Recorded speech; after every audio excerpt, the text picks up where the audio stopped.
The alarm clock blared like a siren cutting through the thick fog of sleep that clung to the mind.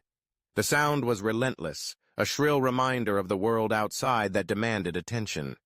A close-up of a sleepy face revealed the battle being waged within.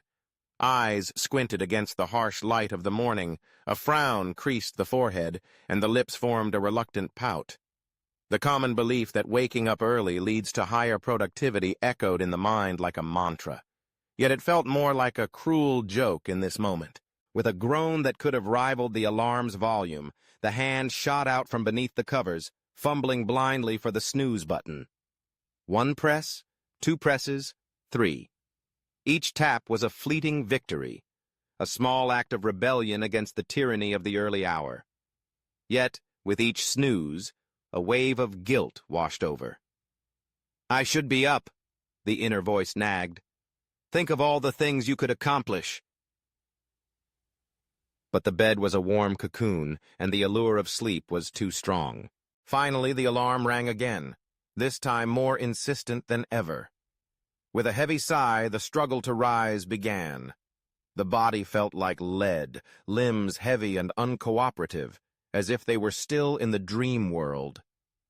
Slowly, the body rolled out of bed, resembling a zombie emerging from a grave, eyes barely open, hair a wild tangle. How did some people wake up feeling refreshed? It was a mystery that baffled the mind. Perhaps they were part of some secret society of morning people who thrived on sunlight and chirping birds, while others like me were destined to wander the earth in a perpetual state of grogginess. Shuffling to the kitchen, the promise of coffee loomed large. The ritual was familiar. Water heated, grounds measured, the rich aroma filling the air. Coffee was supposed to be the magic elixir that transformed the weary into the wide awake, but skepticism lingered. Would it really work this time? With a dramatic flourish, the steaming cup was cradled in hands, and a slow sip was taken. The warmth spread across the tongue, but the sleepy haze remained.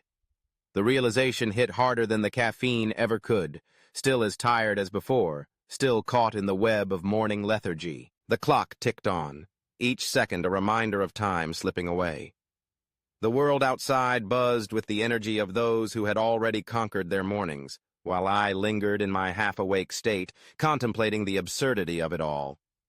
The notion that waking up early equated to success felt like a societal myth, one that could be easily debunked by the simple act of rolling over and falling back asleep.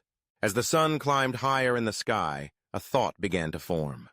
Perhaps this early rising thing wasn't meant for everyone. Maybe there was a certain joy in embracing the slower pace of life, in acknowledging that waking up at noon aligned more closely with personal happiness. After all, the world would still be there, bustling and thriving, whether I joined it at dawn or after lunch. With a light-hearted chuckle, I accepted my fate. The struggle of waking up early was not a measure of worth or productivity. It was simply a reflection of who I was. I was not a morning person, and that was perfectly okay. Maybe, just maybe, the world needed its night owls as much as it needed its early birds.